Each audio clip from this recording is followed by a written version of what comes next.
जय श्री कृष्णा सनातनियों, आप सबको माघ पूर्णिमा 2025 की हार्दिक शुभकामनाएं। मैं पूजा झा। क्या आप जानते हैं कि माघ पूर्णिमा सिर्फ एक शुभ तिथि ही नहीं है, बल्कि स्वयं देवताओं द्वारा भी इस दिन को विशेष महत्व दिया गया है। विष्णु पुराण के अध्याय में वर्णित है, भगवान विष्णु ने माँ गंगा को वरदान दिया था कि माघ मास के पूर्णिमा तिथि पर मैं स्वयं तुम्हारे जल में वास करूंगा और जो भी भक्तजन इस दिन गंगा स्नान करेंगे उन्हें इस धरती पर अनंत पुण्यों की प्राप्ति तो होगी ही, मृत्युपरांत उन्हें मोक्ष का वरदान भी मिलेगा। माघ पूर्णिमा के व्रत को माघी पूर्णिमा के नाम से भी जाना जाता है। इस दिन भगवान श्री हरि विष्णु और माँ लक्ष्मी की विशेष रूप से पूजा की जाती है। पूर्णिमा के दिन भगवान शिव की भी पूजा की जाती है। पवित्र नदी में स्नान किया जाता है। घर परिवार की खुशहाली के लिए दान पुण्य भी किया जाता है। संध्या काल में अपने घर के मुख्य दरवाजे पर चावल पीसकर चोक बनाया जाता है, दीप दान करते हैं और अन्न धन वृद्धि बरकत के लिए भगवान सत्यनारायण का व्रत रखा जाता है और कथा सुनी जाती है। रात के समय उगते हुए चंद्र देवता को अर्घ्य देकर व्रत को पूर्ण किया जाता है। चलिए अब जानते हैं कि इस बार माघी पूर्णिमा 2025 में कब रहने वाला है और इस दिन भद्रा भी लग रही है, तो कब पूजा करनी है, भद्रा का प्रभाव शुभ फलदायी है या अशुभ, आगे वीडियो में जानेंगे। इसी के साथ माघी पूर्णिमा के दिन आपको हमारे चैनल पर भगवान सत्यनारायण की कथा भी सुनाई जाएगी।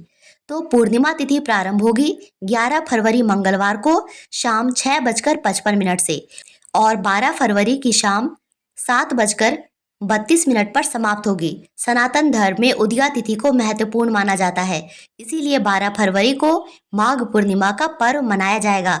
इसी दिन पूर्णिमा का स्नान दान किया जाएगा, व्रत रखा जाएगा और भगवान सत्यनारायण की कथा भी सुनी जाएगी। अब जानते हैं इस दिन के पूजा मुहूर्त के बारे में। तो प्रातः काल पूजा का शुभ मुहूर्त रहेगा सुबह के 5:45 से 7:02 तक और संध्या काल पूजा का शुभ मुहूर्त रहेगा शाम के 6:09 से 7:26 तक। इस दिन चंद्रोदय होगा 6:14 पर। तो इस समय में चंद्रदेव को अर्घ दिया जाता है। चंद्रदेव को चांदी के लोटे से अर्घ देने से विशेष फल प्राप्त होता है। चांदी के लोटे में कच्चा दूध, जल और शहद मिलाकर ओम सोम सोमाय नमः बोलते हुए चंद्रदेव को अर्घ देना चाहिए और इसके बाद आप अपनी पूजा संपूर्ण कर सकते हैं, व्रत खोल सकते हैं। लेकिन विशेष ध्यान रखना है कि पूर्णिमा की तिथि पर भद्रा का भी वास है और राहु काल के समय में भी कोई शुभ कार्य नहीं करना चाहिए। तो चलिए जानते हैं भद्रा का समय और राहु काल का समय। 11 फरवरी मंगलवार की शाम 6:05 से लेकर 12 फरवरी बुधवार को सुबह 7:05 तक भद्रा काल रहने वाला है। और क्योंकि इस बार भद्रा का वास मृत्युलोक में है और मृत्युलोक की भद्रा अशुभ फलदायी होती है, इसीलिए सुबह के समय में दान पुण्य भद्रा काल समाप्त होने के बाद करें और राहु काल का समय दोपहर 12 बजे से लेकर 1:30 तक रहने वाला है। तो इस समय में भी कोई भी शुभ कार्य करने से बचें। माघ पूर्णिमा में गंगा स्नान का विशेष महत्व होता है, तो आपको आज के दिन पवित्र नदी या गंगा नदी में स्नान जरूर करना चाहिए। संभव ना हो सके तो घर के नहाने के जल में गंगा जल मिलाकर स्नान करें, क्योंकि पूर्णिमा तिथि पर गंगा स्नान से समस्त पापों का क्षय होता है। इसी के साथ इस दिन भगवान विष्णु की माता लक्ष्मी के संग पूजा आराधना करनी चाहिए। ऐसा कहा जाता है कि अगर आप पूरे माघ मास में गंगा स्नान नहीं कर पाए हो या फिर माघ स्नान नहीं कर पाए हो, तो भी ऐसे में अगर आप पूर्णिमा तिथि पर ब्रह्म मुहूर्त में गंगा स्नान करते हैं तो आपको संपूर्ण माघ स्नान का फल प्राप्त होता है। इसी के साथ पूर्णिमा तिथि पर दान का भी विशेष महत्व होता है, तो आपको आज के दिन गरीब जरूरतमंद व्यक्ति को अन्न, वस्त्र, धन इत्यादि का दान जरूर करना चाहिए। इसी के साथ पूर्णिमा तिथि पर ब्राह्मण भोजन कराना भी विशेष पुण्य फलदायी होता है और ब्राह्मण भोजन के बाद ब्राह्मण को सीधा दान और दक्षिणा देकर विदा करें।